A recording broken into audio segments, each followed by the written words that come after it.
Nós hoje vamos falar sobre o combate à violência contra a mulher e ao feminicídio e tudo o que engloba esse crime tão triste no nosso país. E claro, não teria pessoa mais qualificada no assunto do que a doutora Jane Kleber. Olha, hoje a gente tem a honra de estar aqui conosco, de ter aqui conosco a doutora Jane Kleber do Nascimento. É mãe, enfermeira, professora, agente de polícia, delegada e deputada distrital. Já passou em 10 concursos públicos, além de ter 2 bacharelados e 2 pós-graduações. Foi delegada-chefe adjunta da Delegacia do Paranoá, na 6ª DP, delegada-chefe da Delegacia de Planaltina, a 31ª DP, chefe da Controladoria da Codeplan, chefe da Procuradoria Jurídica da FAP-DF, secretária de Estado da Secretaria de Políticas para Criança, Adolescente e Juventude do Distrito Federal, administradora das cidades de Sobradinho, Sobradinho 2 e Fercal. Além de ser defensora da educação, também é muito ativa no combate à violência contra a mulher e ao feminicídio. Você só esqueceu de dizer que ela já esteve aqui no Direito ao Ponto. É verdade. Né? Ela já esteve conosco no Direito ao Ponto no ano passado. Foi uma das entrevistas mais bem comentadas. Todo mundo adorou a doutora Jane. Muito obrigado por tê-la aqui conosco, doutora Jane Kleber. Uma boa noite. A lei do feminicídio entrou em vigor há 8 anos no Brasil. Lei que introduziu uma nova categoria de homicídio no Código Penal. Está definido como um crime hediondo. Feminicídio é o assassinato de uma mulher cometido por aqui tá, tem um errinho aqui, né? O feminicídio é o assassinato de uma mulher cometido em função da condição do sexo feminino, quando o crime envolve violência doméstica e familiar. Infelizmente, após 8 anos da aprovação dessa lei, 167 mulheres foram assassinadas no Distrito Federal. Apenas este ano, 20 mulheres já foram vítimas de feminicídio. Doutora Jane, mais uma vez, obrigado pela sua presença. Defina para nós, sem juridiquês, e a senhora sabe muito bem, tem um currículo magnífico, maravilhoso, é uma deputada, conhece bem a linguagem popular. Defina para nós o que é o feminicídio em termos populares e qual a diferença do feminicídio para o homicídio. Muito obrigado pela sua presença, uma boa noite. Max, boa noite a você, aos ouvintes. Laís, é um prazer estar aqui. Lucas, gosto muito de estar aqui. Já estive aqui com você e com o Celson também, já umas 2 ou 3 vezes. Estou freguesa já. Até sabia o lugar, já cheguei aqui, já vim direitinho. Falei, já estou acostumando aqui com esse ambiente.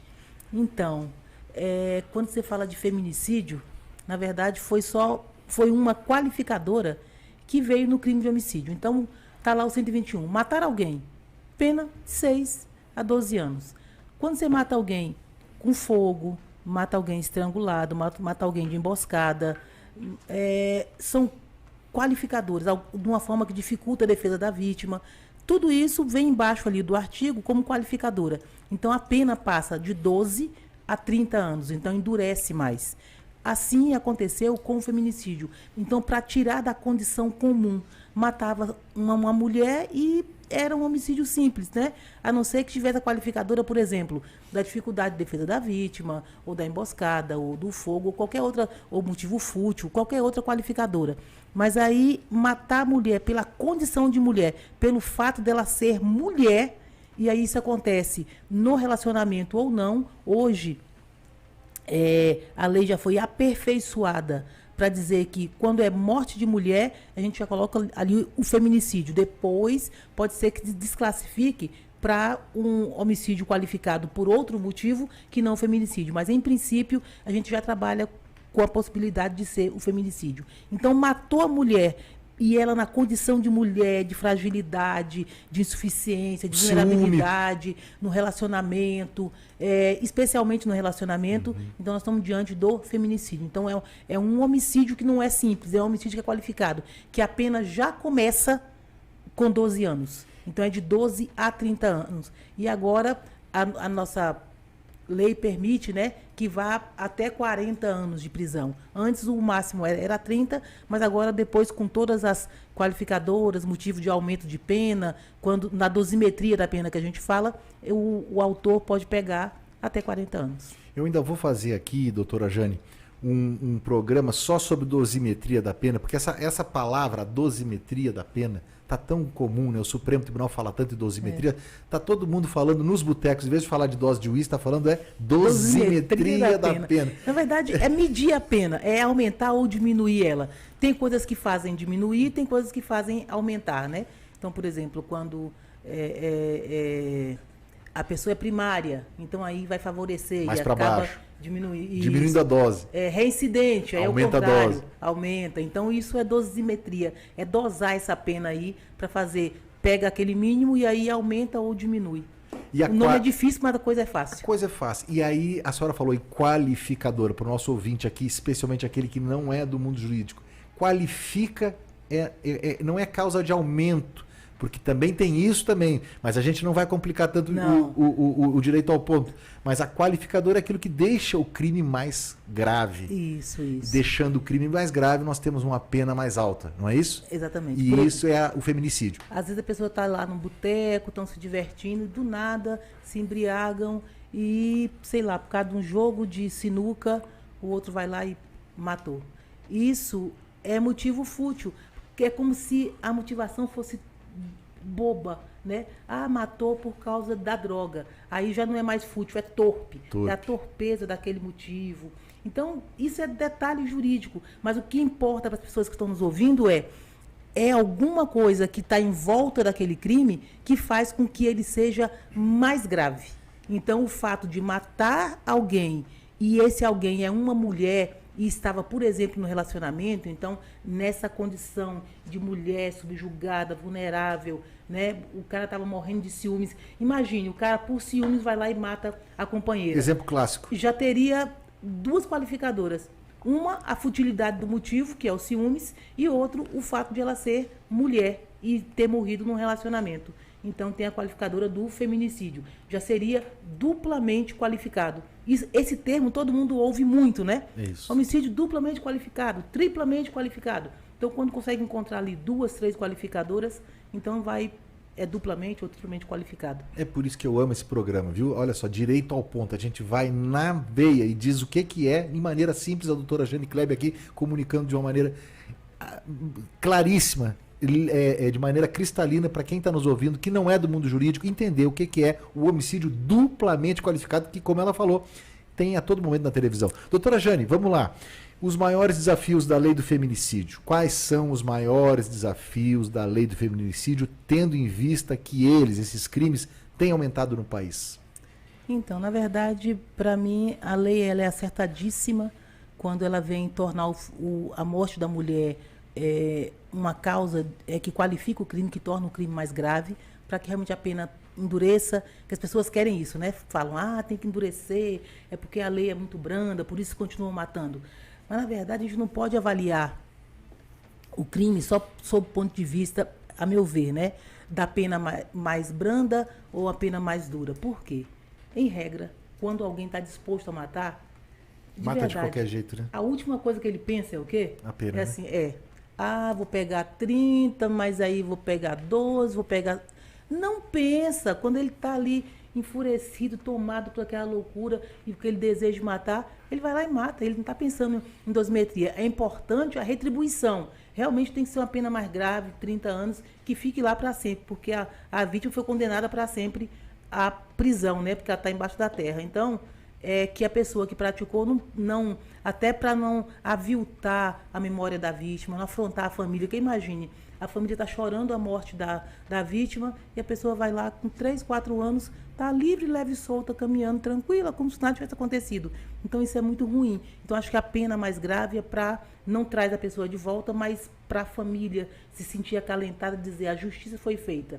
Então para mostrar a justiça. E a gente sabe que a pena tem um caráter ressocializador também, educativo.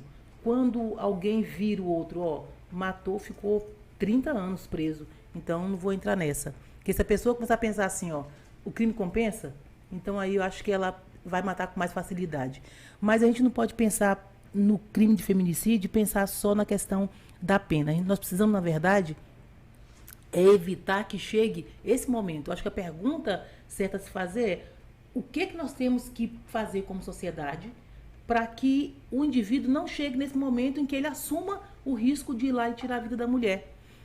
E isso, por exemplo, quando esses últimos que nós temos visto, você pegar aí os 20 casos, seguramente, sem ler nenhuma das histórias, seguramente, mais de 10 tinha esse fator de ciúme, apoderamento, o sentimento de posse que o companheiro tinha em relação àquela mulher, ou ela resolveu que não queria viver mais sendo agredida, achincalhada, xingada, e resolve cuidar da própria vida, e ele fala, não é mais minha, não está mais comigo, não está mais com ninguém. Que loucura. Então, sempre tem esse componente aí, e que chamam de ciúme, mas não é ciúme, é covardia, na verdade, né? É muita covardia, porque se ele ama tanto a mulher e não quer perdê-la, por que não trata bem? É o contrário, né? Maltrata, agride, chuta, xinga. E depois, quando ela fala, não quero mais isso, ele fala, não, você tem que continuar querendo sofrer. Então, na verdade, ele precisa mudar esse comportamento, a gente precisa educar os homens, inclusive para aceitar a frustração. Porque boa parte deles é assim, quando ela diz não, ele fala, não, eu sou macho, sou homem, quem manda aqui sou eu, e você não tem esse direito de dizer não para mim. Então, aceitar a frustração é um processo. Não é do dia para a noite. Tem que mudar a concepção. E aí a concepção é social. Nós precisamos, eu costumo falar para mulheres que tem que treinar a criança para aceitar a frustração. Porque senão, quando ela crescer e receber um não da companheira, ele vai botar esse machismo tóxico aí de dizer que homem não pode receber não, e vai acabar agredindo a companheira e, quando não, matando simplesmente porque recebeu um não dela. Então, a gente precisa mudar socialmente. E tem outras questões, por exemplo, criar condições para que essa mulher, quando ela resolva dizer, eu não quero mais, ela saiba claramente que caminho seguir. Porque boa parte das mulheres faz um registro de ocorrência e ela fica ali na delegacia, eu vivi isso muito tempo, assim, o que eu faço da minha vida? Não sabia para onde vai, né? E agora? O que vai ser de mim? E muitas fazem essa pergunta e qual a resposta? Ela fala, não tem jeito para mim não, tenho que voltar. E em pouco tempo, com a pressãozinha que ele dá ali, com o telefonema, ou a família que pressiona para que ela volte, ela acaba retornando porque ela não consegue encontrar saída. Então, nós precisamos colocar, e quando eu falo nós, é o Estado mesmo, tem que colocar à disposição dessa mulher para que ela entenda, a partir de agora, quando você diz não, você tem esse caminho. Você está frágil emocionalmente, você precisa de um atendimento psicológico, eu vou te conceder isso, vou te ajudar a encontrar atendimento psicológico. O seu processo, que ela não sabe o que acontece depois da ocorrência. Tem que ter um advogado é muito importante para ajudá-la a seguir passo a passo, para ela saber quando vai ter uma audiência que chama de justificação, o que é essa audiência, depois vai vir a instrução do processo, lá vai ser perguntada se ela quer abrir mão, né, desse direito dela de representar em relação ao autor. Então, ela precisa compreender isso, porque senão ela vai na sala de audiência, na frente do promotor, do juiz, do advogado, ela fica tão intimidada que tem umas que saem dali sem saber nem o que aconteceu. É verdade. Então, o acompanhamento do advogado é muito importante. Então, nós temos muitos passos, muitas coisas para serem feitas para que a gente consiga dar mais segurança para essa mulher. E aí são esses fatores que, a meu ver, cuidar do autor, preventivamente, com a educação, e aí dos menores, do adolescente, fazer com que esse respeito à mulher seja uma coisa natural. Doutora Jane, a senhora tocou em muitos assuntos muito importantes aí, especialmente essa questão da educação e do nosso machismo estrutural. Fala assim, racismo estrutural, mas o machismo é estrutural também. E nós somos um país extremamente machista. E a senhora falou sobre a necessidade da conscientização do homem com a necessidade de se entender que a mulher não é um objeto dele. E se ela disser não... Ele é companheiro, não é dono. Ele é companheiro, ele não é dono. Se ela disser não quero mais, não quero mais. E pronto, quem ama não mata. Eu lembro de na época, tinha uma novela que dizia isso. Uma campanha, enfim.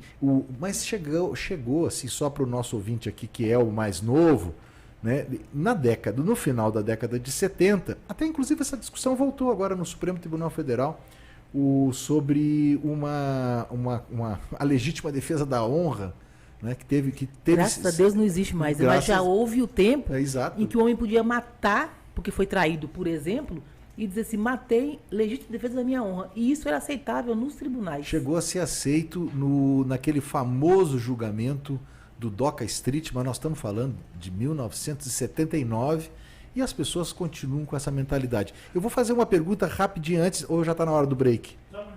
Posso fazer uma pergunta rápida aqui para a doutora Jane Klebia e depois a gente volta com ela. Para o público que não entende de leis, doutora Jane, qual a diferença da Lei Maria da Penha da Lei do Feminicídio? Então, a Lei Maria da Penha, ela traz, na verdade, ela não traz criminalização. Não tem lá injúria, ameaça, feminicídio. Não tem. Isso está onde? No Código Penal e nas leis extravagantes. A Lei Maria da Penha, quando você vai autuar na delegacia, por exemplo, só para as pessoas entenderem, a Lei Maria da Penha traz a definição do que é violência, dos tipos de violência, define quais são os âmbitos da violência, dizendo o seguinte, que ela acontece em casa, que ela acontece no relacionamento, ela acontece com pessoas que convivam no mesmo lar, mesmo não sendo nem parentes, como é o caso da doméstica, por exemplo. Se houver agressão, vai se aplicar a Lei Maria da Penha. Então, a Lei Maria da Penha traz todas essas definições. Então, você, na verdade, conjuga as duas coisas. Quando eu vou autuar alguém, por exemplo, vou falar de relacionamento, vou falar de irmãos, para poder fugir um pouquinho do relacionamento. Muito importante. Depois eu vou lhe explicar por quê, porque eu ia fazer uma pergunta sobre isso. Isso. Depois. Então, nós temos lá o irmão e a irmã. E o irmão vai lá por algum motivo, pelas coisas da casa, ou por dinheiro, ou porque mexeu nas coisas dele, sei lá. E agride a irmã naquela condição e persegue ela e maltrata. E essa irmã vai lá na delegacia, registra, sei lá, uma ocorrência dizendo que foi injuriada pelo irmão, que foi agredida. Lesão corporal e injúria, por exemplo.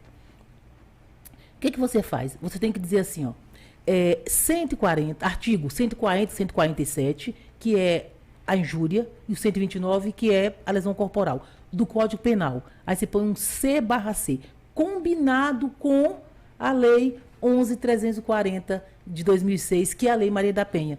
Então, você combina os artigos da Lei Maria da Penha. Qual? Aquele que diz que irmão com irmã brigar é violência doméstica. Aí eu vou combinar a lesão corporal, a injúria, com o artigo da Lei Maria da Penha, que fala que no âmbito familiar, irmão e irmã, se brigar e a mulher nessa condição de fragilidade dela, de vulnerabilidade dela por ser mulher, ela foi agredida nessa condição. Aí eu casei as duas coisas. Então, a Lei Maria da Penha traz definição de como que esses crimes, em que âmbito ele acontece.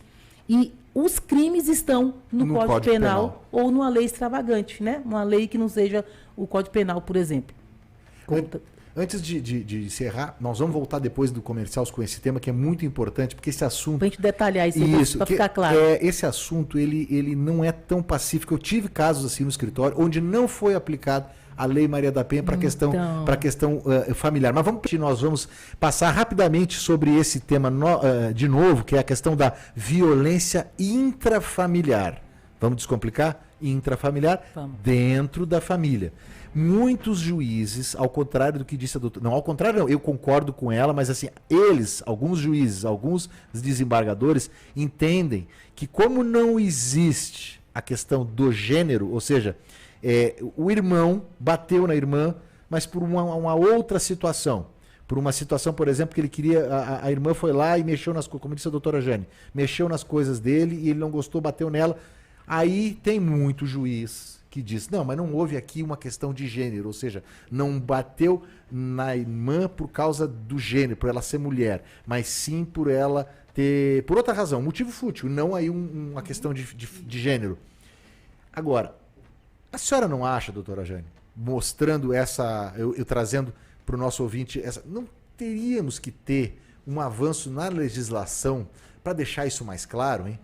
Então, eu quando leio os artigos lá, o artigo 5º, inciso 1, 2 e 3 da Lei Maria da Penha, eu vejo claramente que quando ele fala de relacionamento íntimo de afeto, aí eu acho que traz bem a questão de gênero. Quando se refere à questão familiar, quando você lê o artigo da lei, não está implícito, a meu ver, a questão de gênero. E sim, eles estão querendo tratar do laço familiar, que é conter a violência no âmbito da família. E especialmente quando fala de convivência, que aí já é o outro inciso, o terceiro. E para mim, quando fala de convivência, eu acredito que a empregada doméstica, por exemplo, Também está abrangida. ela sofre violência doméstica, porque ela convive naquela casa, às vezes, mais tempo do que no próprio lar. Então, ali, para ela, é lá. É trabalho, mas é lá. Ela desenvolve laço com aquelas pessoas. Então, convivendo debaixo do mesmo teto, para mim, se aplica a Lei Maria da Penha. Mas a dificuldade é o judiciário. E você sabe que a delegacia não vincula o que o promotor vai dizer, vai pensar, e nem o que o promotor e o delegado pensam vai vincular o que o juiz, que é quem dá a palavra final, vai decidir. Então, e o juiz, tem juiz que aceita e tem outros que não. E ele, quando argumenta, é porque eles são mais da linha restritiva. Mais restritiva com relação à aplicação. A aplicação da lei. Então, ele acredita que tem que estar presente em toda e qualquer situação a questão do gênero. E tem outros que são mais, diríamos, mais abertos, né? Ele faz a interpretação mais extensiva, que é da linha que eu congrego. Que é a minha também. Para mim morou debaixo do mesmo teto, Lei Maria da Penha, parente, não precisa nem morar debaixo do mesmo teto, brigou, Lei Maria da Penha, e no relacionamento íntimo de afeto, que aí sim, para mim está bem caracterizado, vem a questão do gênero, Lei Maria da Penha. Então eu acho que para conter a violência, nós teríamos que ser mais extensivos, fazer essa interpretação mais elástica, que permitisse, foi mulher, a vítima sofreu violência, Maria da Penha. Que aí você ia conseguir inibir mais essa violência. Mas isso aí é questão jurídica e que cabe a cada aplicador do direito, né? É o entendimento que ele tem, ele é livre para isso e acaba divergindo um pouquinho do que a gente pensa. Muito bem, doutora Jane. Vamos adiante aqui no nossas perguntas. São muitas as perguntas. Essa pergunta que eu fiz para a senhora, ela é de uma pessoa que acompanha o nosso Direito ao Ponto e pediu para que perguntasse para a senhora. A senhora acabou até trazendo antes. Aqui, só em 2023, 1.404 mulheres pediram a revogação de medida protetiva. Por que a justiça costuma revogar se em muitos casos o parceiro ainda oferece perigo à vítima? Um exemplo. Foi o caso de Itana do Amparo dos Santos, 36 anos, assassinada pelo marido mês passado, Vicente Pires. E ela revogou a medida protetiva. Olha só. Posso só fazer uma consideração? O caso da Itana, que eu acompanhei de perto, no processo, o marido não queria sair de casa de jeito nenhum. Todo mês o oficial de justiça ia lá e ele não queria sair de casa, até que ela desistiu do processo. Infelizmente, mês passado, foi mais uma vítima de feminicídio. Nós temos aí, eu acho que, duas situações distintas quando a gente fala de Lei Maria da Penha e medida protetiva. Uma é a própria mulher que vai lá e fala, eu não quero mais, e aí você precisa avaliar o porquê, por que ela disse que não quero mais. Gente, é muito comum, pode não parecer, mas é muito comum. A própria família que fica lá, minha filha, seu marido, por favor, não faça isso. É pai de seus filhos. Você quer ver o pai dos seus filhos preso? E aí, as pessoas que não estão sofrendo a violência, mas que convivem ali e gostam do casal, quer a qualquer custo apaziguar. Ou pelo menos que termine ali, que separe, mas que não tenha a questão judicial. Eles fazem isso com crime de estupro, né? Quando a criança ali é abusada, tem a turma do deixa disso. Então, a ideia deles é que termine ali, mas que não leve à judicialização, porque eles não querem a questão da prisão. Então, pressionam, em vez de pressionar o autor para que não agrida, pressionam a mulher que sofre agressão para que ela tire. Então, ela é muito pressionada a retirar. De cada 10, 8 processos não chegam a termo. E boa parte das mulheres vão lá e falam que não querem. Só que você precisa avaliar o que é esse não quer dela. Não é porque ela quer voltar a apanhar, não, é porque as condições levaram ela àquilo. Ou a pressão e a ameaça que o próprio companheiro faz a ela, ou a insegurança que ela tem em relação à polícia, porque ela acha que a polícia não vai guardá-la como ela precisa. A falta de apoio da família, que às vezes quando ela registra a ocorrência, vira as costas para ela, fecha a cara e fecha as portas, por exemplo, e ela fica sem apoio. Então ela acaba sendo compelida ali, a contragosto, ir lá e retirar essa medida protetiva. E tem a situação em que a mulher representa, pede a protetiva e o juiz fala, não vejo elementos, não vejo risco. Em 2018, nós tivemos um caso aqui no DF em que um homem ele tinha sido preso na audiência de custódia. O juiz disse que não enxergava nos autos, não via risco. Solta. Ele foi direto na casa da companheira e matou a companheira. Que loucura. O juiz foi perguntado e ele usou aquela frase que ficou célebre, né? Ele falou, não tem bola de cristal, então não tem bola de cristal, mantenha a custódia. Para mim é fácil assim. Então, na dúvida, para mim você tem que manter o autor preso, até que a mulher realmente esteja em segurança ou até que ele entenda o que aconteceu. Porque, para mim, o momento da medida protetiva, ou se ele é preso e vai para a audiência de custódia, aquele é o momento mais tenso. Eles ficam enlouquecidos. É quando eles falam assim, ó, se eu for preso, quando eu sair, eu te mato. Então, ela corre risco mesmo. Então, acho que essa custódia tem que ser mantida até que ele se acalme, até que ele entenda o que está acontecendo. E essa mulher precisa se colocar em situação de segurança. A lei traz a medida certa. O que é? Casa-abrigo. Para que ela fique lá, para ela fugir desse momento. Mas as mulheres, você oferece a casa-abrigo e boa parte delas não aceita. Não aceita que tem filhos maiores que 12 anos, por exemplo, que não vão para casa-abrigo com ela, porque ela acha que a casa dela vai ficar sozinha e podem furtar a casa dela, porque ela tem emprego, ela não quer perder, ela tem muitos motivos para não aceitar. E ela acaba recusando a oferta de casa-abrigo, fica vulnerável e acaba sendo morta. Então tem muitas situações. E às vezes a própria mulher e a família não acredita que o fulano de tal seja capaz de matar. E negligencia com o próprio cuidado, com a própria segurança. Eu digo o seguinte, ó, registrou a ocorrência, fica longe. Eu não estou dizendo para acabar com o casamento. Porque tem gente que pensa que você está... Para acalmar aquela... Isso. Para deixar a fervura baixar. Baixar a temperatura ali, para ele entender o que aconteceu e para você ver como é que ele reagiu.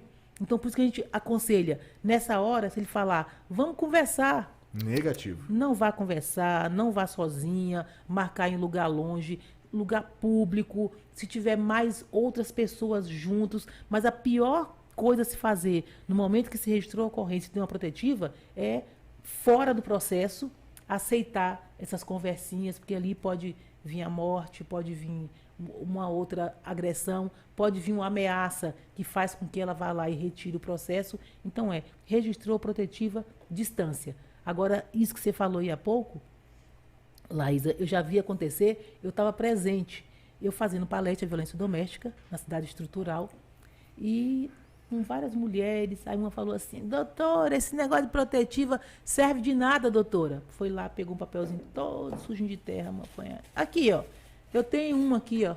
Aí eu falei, cadê seu companheiro? Tá aqui dentro. Tá aí, falou que a casa é dele e que ele não sai, que não tem medo de polícia, que esse papel para ele não vale nada. Comigo valeu, né? Porque ele estava lá, já catei e levei, porque ele estava descumprindo a protetiva e ele foi preso novamente. Na hora, em flagrante. Foi. Mas, em regra, acontece isso. As mulheres... Lembra que eu falei no início que ela precisa de um advogado? Para acompanhar, para ele entender o que está acontecendo?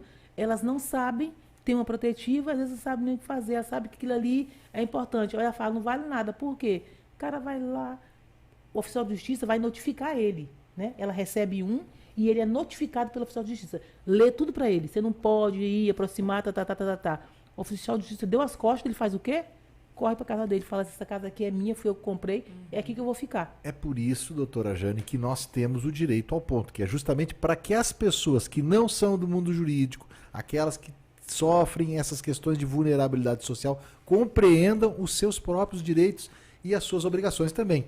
Então, medida protetiva é para ser cumprida, não é um papel que não vale nada, não. Medida protetiva muito. Vale muito. Por exemplo, tem lá assim, ó, proibido se comunicar por qualquer meio. O que ele faz? Liga 10 vezes para ela. É só mostrar o print da tela. Printzinho de tela é suficiente. Vai na delegacia, dá um print na tela, imprime aquilo e fala, ó, tem uma protetiva que diz que ele não pode me ligar. Tá me ligando todo dia. Tem aqui, ó, 5 chamadas não atendidas. Isso aqui chega para o juiz e é suficiente. Manda prender na hora. Para expedir o mandado de prisão para ele. É assim. Doutora Jane, ainda no assunto da medida protetiva, os dados da Secretaria de Segurança, essa foi a chamada, inclusive, que eu fiz ontem no Instagram sobre isso, ó, ainda no assunto, né? Mostram que 80% dos dados da Secretaria de Segurança, que 80% entre 2015 até o momento, quase 80%, 79,6% das vítimas do Distrito Federal pediram medida protetiva contra os seus agressores. Mas acabaram depois sendo vítimas do feminicídio. Mesmo 80%, para se deixar bem claro, 80% das vítimas de feminicídio no Distrito Federal entre 2015 e 2023 eram portadoras de medida protetiva. Na sua experiência, o autor, a gente acabou de falar isso, o autor não costuma respeitar essa medida, né, doutora? Isso. Mas quem tem que fazer valer é a mulher. Porque ele já é transgressor da lei mesmo, tanto é que está agredindo, está batendo, não para bater, ele bate, se sente dono da mulher. Então ela tem que se resguardar, manter distância. No primeiro sinal de descumprimento, volta à delegacia e fala, ó, eu tenho protetiva e foi descumprida. Porque o descumprimento, lá vem um rol elencado. Não pode se aproximar dela, dos filhos, nem das testemunhas, por qualquer meio. Tem que manter a distância da casa de 500 metros, 300 metros, sei lá. Não pode frequentar o bar tal, não pode frequentar tal lugar. Então tem um monte de proibição. Quando descumpriu qualquer uma delas, volta à delegacia e informa que ele descumpriu. E aí o juiz vai avaliar e ele vai ser preso. Pois é. Aí é que está o problema. A senhora falou mais cedo, né, um pouco antes aqui, são questões que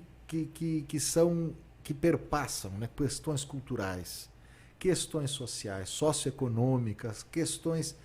E, às vezes a mulher ela é compelida, em virtude da situação que ela vive, a acabar não indo novamente na delegacia, ela acaba não indo ao Ministério Público, fica com medo, ela precisa precisa voltar para casa. Não sabe... A família, olha quanta coisa. A família, muitas vezes, como a senhora falou, muitas vezes é uma adversária do Estado, porque faz com que a pessoa recue, a mulher recue.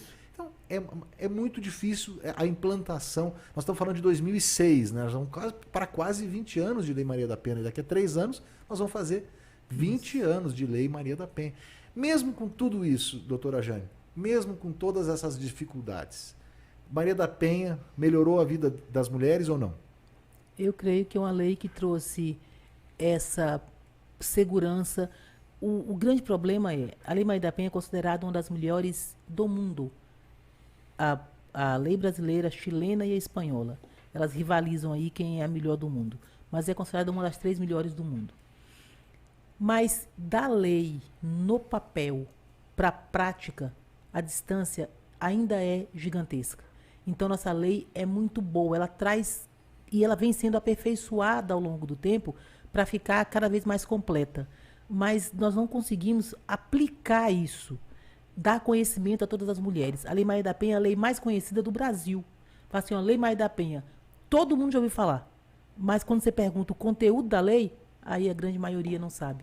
O que efetivamente que essa lei traz que me protege? O que ela traz que me ajuda? Como é que eu posso pegar essa lei como um instrumento de empoderamento e de defesa? Aí as mulheres não sabem. Então nós precisamos disseminar esse conteúdo. Mas não só o termo Lei Maria da Penha. Vou te meter Maria da Penha. Tem que entender o que é vou te meter Maria da Penha. E esses homens precisam saber quais são os prejuízos que ele vai ter em razão disso. Hoje, aí vamos falar um pouquinho de projetos. Exatamente. Essa já era a pergunta, Laísa Lopes aqui já tinha feito essas últimas. Vamos falar um pouco aqui da sua atuação aqui na Câmara Legislativa do Distrito Federal. Vamos. A minha ideia é levar o conteúdo da Lei Maria da Penha para grandes coletivos. Por exemplo, construção civil, escolas, para as empresas, sei lá, um Abrasal da vida, SESI, Senai, me unir aí o Sistema S, por exemplo, reunir os coletivos e você ir lá, uma horinha e meia, 2 horas, levar esse conteúdo. Mas detalhar, quando eu falo da Lei Maria da Penha, eu não uso o chamado juridiquês, não. Traduzo, falo como se qualquer pessoa leiga, né, ou tanto aqui é letrada, um doutor em direito, por exemplo, vai ouvir e vai entender. Mas a pessoa simples, que nunca frequentou um banco de faculdade, por exemplo, também vai conseguir entender o que eu estou falando. Então, conto história, traduzo ali a Lei Maria da Penha. Então, isso é importante. Mas levar esse conteúdo, disseminar, para que as mulheres, quando falarem assim, eu sofri uma injúria. Injúria é o xingamento, né? É aquilo que fala de você, da sua autoestima, do que você pensa de você mesmo, né? Você fala assim, eu não sou uma vagabunda, eu sou uma mulher honesta. E o cara te chama só vagabunda, desculpa o termo chulo, mas são esses nomes que são utilizados, né? É isso que está sendo você utilizado. não presta, só vadia, você é isso, você é aquilo. Então, esse xingamento fere ela profundamente, porque ela fala, é contrário a tudo que eu conheço, que eu sei de mim mesma. Só que tem muitas mulheres que imaginam que esse xingamento no relacionamento é uma coisa normal. Fala, não, as caras também tem muito tempo. Homem é assim mesmo, né? Então, isso é coisa normal de homem. Não é. Esses xingamentos, isso é crime. Isso se chama injúria. Se for levada à delegacia, isso vai penalizá-lo. Ele pode ser preso, inclusive, por causa disso. Então, dar conhecimento das condutas e que são puníveis, a mulher precisa saber disso. Boa parte não sabe. Quando eu falo de violência doméstica, né, em escola, por exemplo, educação de jovens e adultos noturno. Então, pego ali um monte de senhoras, mulheres. Quando você termina, tem um monte que fala, doutora, eu era vítima e não sabia. Porque passou por tudo isso. Aquilo que você falou do olho sangrando, né, do olho machucado, o rosto, que você falou no comecinho, as pessoas só conseguem enxergar a violência doméstica como se fosse aquilo. O braço quebrado, ou o olho roxo. Não, tem diversas condutas. Xingar, ameaçar, injuriar, falar mal da pessoa para os outros. Isso chama-se difamação, né? Ele chega para a vizinhança, mora naquelas casas que são multifamiliares, é um lote, 8, 10 famílias. Ele fala assim, ó, isso aqui, ó, é uma porca. Larga os filhos, não cuida direito, sem vergonha. Violência doméstica. Não vale nada. Isso aí está acabando com a má fama dela. Então, a boa fama que ela gozava em relação aos vizinhos, com aquela falação, ela perde aquilo. Isso é crime, chama-se difamação. Que a violência então, contra a mulher vai muito além muito da além. agressão física, Tem né? a tal psicológica, que é a pior de todas, porque não existe uma regrinha, uma coisa que descreva a violência psicológica, mas é aquela perturbação diária que vai de verdade perturbando a mulher ao ponto de, às vezes, ela ficar confusa, né? E aí ele diz o quê? O agressor, ele fala, isso é doida, perturbada. Tá vendo aí? Sabe nem o que tá falando, nem fala coisa com coisa. Mas por quê? No dia a dia, ele vai tentando perturbar o juízo dela, mexer com ela emocionalmente. Isso é a violência psicológica que a Lei Maria da Penha pune. Essa era a pergunta a seguinte, ó. Quando falamos de violência contra a mulher, não existe apenas a violência física. Isso. Quais são os outros tipos, né? A senhora falou aí da violência psicológica, temos outras, né? Psicológica, a moral, que é injúria, calúnia e difamação. A psicológica, que acho que é mais difícil, inclusive, de descrever. Quando a mulher chega, ela está tão perturbada, chega na delegacia, você pede para ela botar no papel, ela não consegue, às vezes, sem ajuda, colocar no papel quais foram as perturbações que ele praticou. Aí tem a sexual, por exemplo, proibir a mulher de ter filhos ou obrigá-la a ter filhos sem ela querer. Isso é violência sexual, punido pela Lei Maria da Penha. Para quê? Para dar dignidade sexual à mulher, para garantir ali. Por exemplo, antes da Lei Maria da Penha, nos nossos tribunais, dificilmente você conseguiria condenar alguém que é casado por ter um sexo forçado. O estupro no casamento. Então, não existia. É assim, o sexo era dever do casamento, um devia sexo ao outro, e a forma de conseguir era do jeito que quisesse. Se fosse na pancada, estava tudo certo, porque ele era companheiro. Com o advento da lei, veio para garantir a dignidade sexual da mulher. Quando ela diz não, é não. Então, aquela dor de cabeça que ela falou, hoje estou com dor de cabeça, né? É para ficar com dor de cabeça, não tem que forçar nada. Ela está dizendo não. Então, se forçar, não está diante de um estupro, mesmo no relacionamento. Então, essa parte é que é desconhecida da maioria das pessoas. Então, existe a violência sexual no casamento? Existe. E tem a patrimonial também, né, doutora? E aí, a Lei Maria da Penha, quando ela descreve lá que eu estava falando, ela vem nos artigos, ela põe lá violência psicológica e dá um monte de exemplo. Violência sexual, traz um monte de exemplo. Aí vem a violência patrimonial, que é outro tipo de violência. Por exemplo, suponhamos que a mulher não trabalhe fora, só o companheiro trabalha, e ele comprou várias coisas para guarnecer o lar. Tem lá a mesa, um sofazinho, uma TV, geladeira, armário e tal. Aí, final de semana, vai pra rua, passa o dia todo fora, bebeu um bocado, chega em casa louco, surtado. Quebra tudo. Aí às vezes não tem coragem de dar na mulher, mas quebra os móveis da casa. Quebra a televisão, quebra fogão, quebra armário. E fala, quebra mesmo, porque isso aqui é meu, fui eu que comprei, foi do meu bolso. Não pode. A Lei Maria da Penha diz que isso é violência patrimonial e é punível, ele pode ser preso em razão disso. Aí vamos perguntar, mas não foi ele que comprou com o dinheiro dele? Não importa. Ele comprou para guarnecer o lar. Aquele lar dá estrutura para a casa. A mulher, mesmo ela não trabalhando fora e tendo dinheiro, o que ela faz em casa? Cuidar dos filhos, limpar a casa, fazer comida, passar roupa. Isso tem muita importância. A mulher precisa entender isso. Se fosse mensurar economicamente, esse trabalho dela é mais caro do que o que ele faz na rua e traz o dinheiro para casa. Se ele fosse pagar uma passadeira, uma cozinheira, uma arrumadeira, babá para os filhos, motorista para levar os meninos na escola, vai somando tudo isso. É mais do que o dinheiro que ele põe em casa. Então, o trabalho dela tem importância e pode ser mensurado economicamente.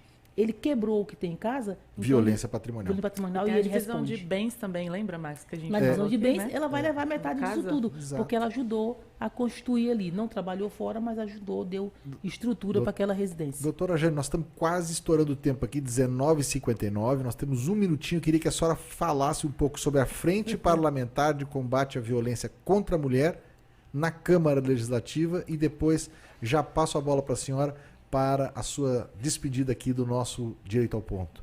Então, a Frente Parlamentar contra o Feminicídio, ela não é, eu não diria que ela é simbólica, mas ela marca um momento, marca uma intenção, marca uma vontade, congrega pessoas. Quando na nossa Frente Parlamentar do lançamento, eu tive a fala da própria Maria da Penha. A Maria da Penha gravou um áudio para nós pudemos expor lá o áudio dela falando da frente parlamentar. Então, a partir dessa frente, você consegue juntar pessoas que pensam, que querem a mesma coisa, que defendem a mulher, que são contra o feminicídio e atuar junto. É você juntar pessoas para atuar junto contra o feminicídio. Então, a frente foi lançada. A partir dela, diversas ações vão ser implementadas pela Câmara Legislativa, pela Procuradoria da Mulher, que eu sou procuradora da mulher na Câmara Legislativa, para que a gente realmente consiga ajudar, a partir do parlamento, ajudar nesse combate à violência doméstica. Muito bem. Doutora Jane Kleber, muito obrigado. Doutora Jane Kleber, muito obrigado pela sua presença aqui no Direito ao Ponto. Max, eu quero agradecer a vocês a oportunidade de falar desse tema que para mim é tão caro, é tão importante. Tem marcado a minha atuação na Câmara Legislativa. Já são 11 projetos em defesa da mulher. Dentre eles, depois eu quero ter a oportunidade de falar sobre o Comitê de Defesa das Mulheres. A exemplo dos conselhos tutelares, o Comitê de Defesa vão funcionar nas RAs. Inicialmente, eu pretendo que seja nas administrações, e ali você tem um grupo de comissários que vão ficar referenciados no território para acolher essa mulher, orientá-la. Então, esse comitê vai fazer essa ligação entre governo, sociedade civil organizada e a comunidade de maneira em geral, e orientar e ajudar, encaminhar, pegar na mão dessa mulher que sofre violência e dizer para ela, nós temos os instrumentos e eu vou te mostrar quais são para que você possa se livrar da violência. Agradecer a oportunidade e deixar minha rede social. Se eu puder, claro, vocês vão me encontrar aí como Doutora Jane DF, escrito tudo juntinho. Doutora Jane DF, estou no Instagram, Facebook. @Doutora Jane DF. Isso, @Doutora Jane DF, me encontra em qualquer lugar. Muito obrigado, doutora Jane Kleber. Foi um prazer tê-la aqui conosco. Um belíssimo Direito ao Ponto hoje. E a Lei Maria da Penha completa 17 anos no dia 7 de agosto. E o agosto é o agosto lilás, o mês de combate à violência contra a mulher. Estamos encerrando mais um episódio aqui do Direito ao Ponto, seu programa de direito descomplicado. Eu agradeço a você que nos ouviu do carro, da casa, da rua, do YouTube, ao vivo, pelo podcast, em tudo que é lugar. Não esqueça, toda quinta às 7 da noite eu estou aqui com você. Me siga também, igual siga a doutora Jane Kleber nas redes sociais. O meu é @MaxTelesca no Instagram e no YouTube, Direito ao Ponto. Tá pronto, Direito ao Ponto. A produção é de Laísa Lopes. A sonoplastia hoje é de Lucas Neto e os trabalhos técnicos de Ismael.